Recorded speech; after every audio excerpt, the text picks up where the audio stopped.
Pemirsa Net TV, kita lanjutkan lagi perbincangan kita tentang ekologi transenden.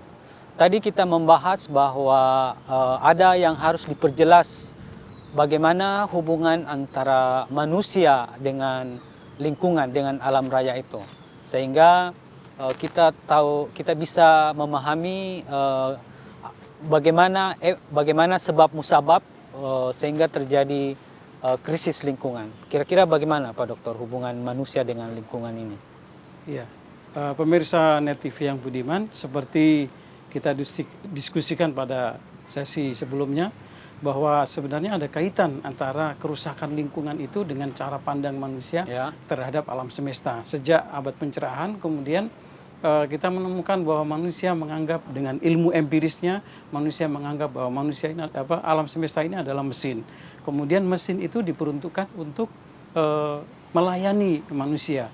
Nah, menariknya ada beberapa peneliti lingkungan yang menenggarai bahwa cara pandang bahwa alam semesta ini merupakan subordinat dari manusia itu dikuatkan oleh agama Ibrahimi. Ya. Atau lebih tepatnya dikuatkan oleh cara menafsirkan agama Ibrahimi. Baik itu yang ada di Yahudi, baik itu yang ada di Kristiani, maupun yang ada di Islam. Di Islam kita mengetahui bahwa manusia diposisikan sebagai khalifah, wakil dari Tuhan. Karena dia wakil, menurut tafsiran itu, maka alam semesta ini diciptakan untuk melayani manusia. Begitu juga nanti di Kristen, di Yahudi dan sebagainya, ada sebuah kemiripan pandangan. Nah, pandangan atau cara tafsir tadi itu dipakai untuk menguatkan cara pandang mekanistik yang menganggap bahwa alam semesta ini adalah subordinat dari manusia, dan dia karena subordinat dan dia harus melayani kehidupan manusia. Oleh karenanya manusia dengan cara mengeksploitasi sebesar apapun tetap dihalalkan atau dibolehkan karena dia adalah subordinat. Gitu. Atau dengan bahasa awamnya bahwa manusia memperbudak alam semesta, atau alam semesta ini dijadikan budak. Oleh karenanya, karena dia budak, dia dieksploitasi sejauh apapun, itu tidak ada persoalan dengan persoalan hukum kalau kita mengaitkannya dengan hukum. Nah, itulah kejadian itulah atau cara pandang itulah yang mengawali terjadinya kerusakan lingkungan yang kita rasakan sampai hari ini.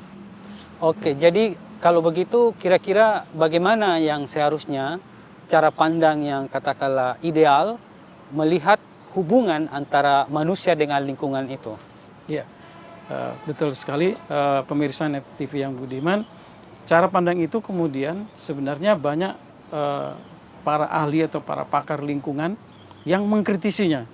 Jadi kalau kita lihat evolusi cara pandang pemanfaatan sumber daya manusia, nanti kita akan temukan bahwa ada beberapa ilmuwan-ilmuwan, misalnya Aldo Leopold dan sebagainya, yang kemudian menggagas sebuah gagasan yang anti terhadap pandangan tadi itu. Pandangan yang menganggap bahwa alam semesta ini budak, alam semesta ini adalah subordinat itu disebut sebagai pandangan antroposentris.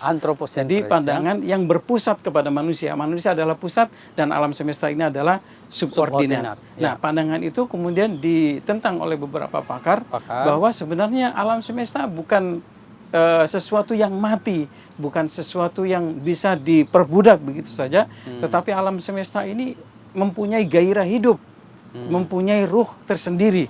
Oleh karenanya kemudian pandangan ini karena berfokus pada biologi kemudian disebut biosentris. Jadi alih-alih menganggap manusia sebagai center, dia bilang tidak ada yang center, manusia termasuk bagian dari alam semesta, maka pandangan ini kemudian disebut pandangan biosentris. Gitu. Jadi dalam hal ini ada dua pandangan, yaitu antroposentris dengan biosentris.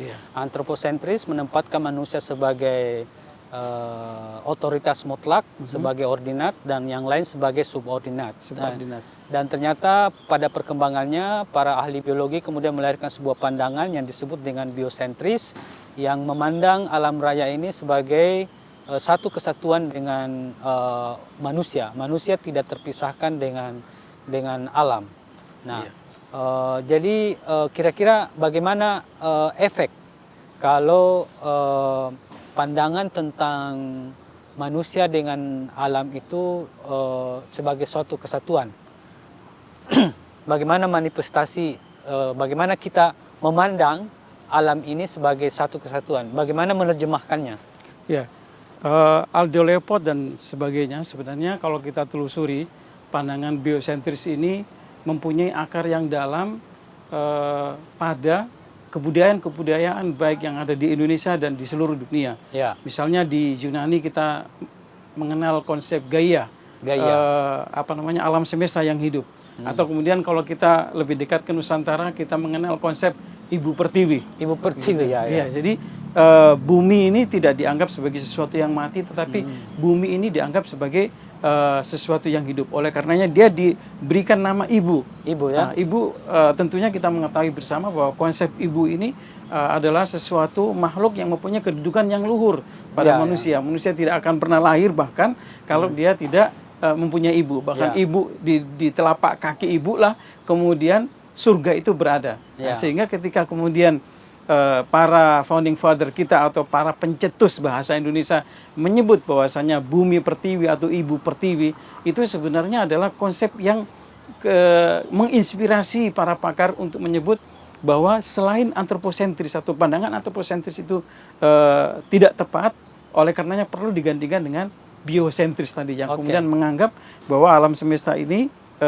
bukan subordinat tetapi bagian integral dari kehidupan manusia, atau bahkan manusia juga adalah bagian integral dari alam semesta. Ya, baik Pak Dokter, kita akan lanjutkan dan pemirsa Net TV, perbincangan ini akan semakin dipertajam setelah yang berikut ini.